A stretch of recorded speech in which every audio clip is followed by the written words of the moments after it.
Welcome to This Explainer. Today, we're unpacking a seriously fascinating academic text that basically flips everything we thought we knew about morality in the Old Testament book of 1 Samuel. We typically think of biblical narratives as these super straightforward moral instruction manuals, right? Like, don't lie, don't cheat, don't steal, simple enough. But what if, in certain ancient texts, deceit actually isn't a sin at all, but rather a divine strategy?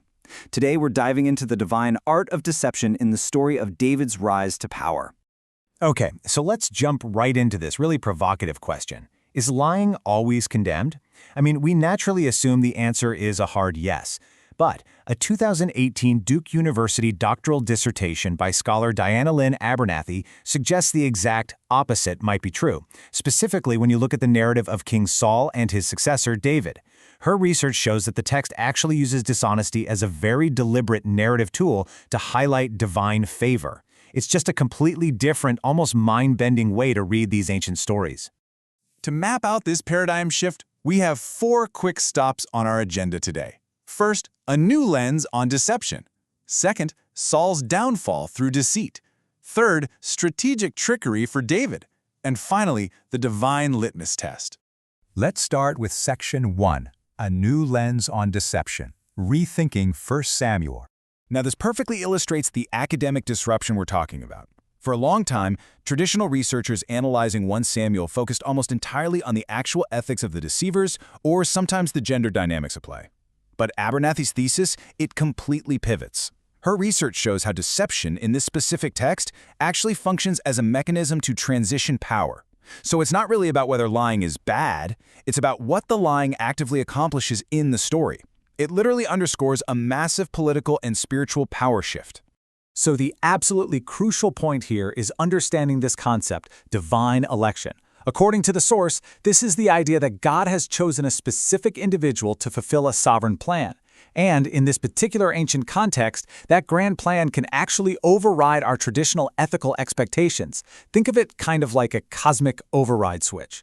Dishonesty is being utilized specifically as a literary tool to show that divine favor is moving away from the old guard and toward a brand new leader. Moving on to Section 2, Saul's downfall through deceit. A king's failure. The author gives us this really clear step-by-step trajectory of Saul's early reign. He starts out strong as a highly promising leader in step 1, but then look at steps 2 and 3. He starts employing these selective silences and eventually outright misrepresentations. Now, unlike the successful deception we're going to look at in a second, Saul's specific brand of deception is portrayed in a highly negative light. It leads directly to step 4, his total spiritual and political failure. Because his deceit doesn't serve the divine plan, it only serves himself, and that selfishness is what initiates his rejection as king. The text we're analyzing makes it abundantly clear. Saul's failures, his misrepresentations, and his frankly aggressive tactics are heavily contrasted throughout the whole narrative with the election of his successor. His selfish use of deceit actually highlights his total loss of divine favor. It's a huge, ironic twist. The king is desperately trying to hold on to power through manipulation, and in doing so, he literally accelerates his own downfall.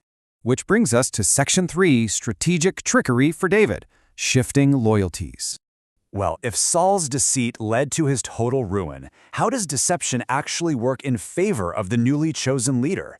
A totally fascinating pattern emerges when we look at 3 prominent characters, Michal, Jonathan, and Abigail. Notice what they all have in common. They all employ strategic trickery. They are using deliberate falsehoods. But in every single case, the outcome is the successful transfer of loyalty to David. These characters function as absolutely crucial allies. Yes, they lie, but they do it to actively shift their allegiances away from the failing King Saul and over to the rising King David. And the author really hits the nail on the head as to why this matters. These acts of trickery by David's allies are not depicted as sins in the narrative. Actually, scratch that. They're depicted as highly effective political maneuvers. They facilitate the rise of a new leader. And even more importantly, they serve as this brilliant, nonviolent alternative to Saul's aggression. While Saul is out there using violence and terrible deceit to cling to power, David's allies are using clever, nonviolent trickery to actively transfer political and personal loyalty to him. It's essentially a battle of wits versus weapons, and the text clearly favors the wits. Finally, let's look at Section 4, the divine litmus test. Justifying dishonesty.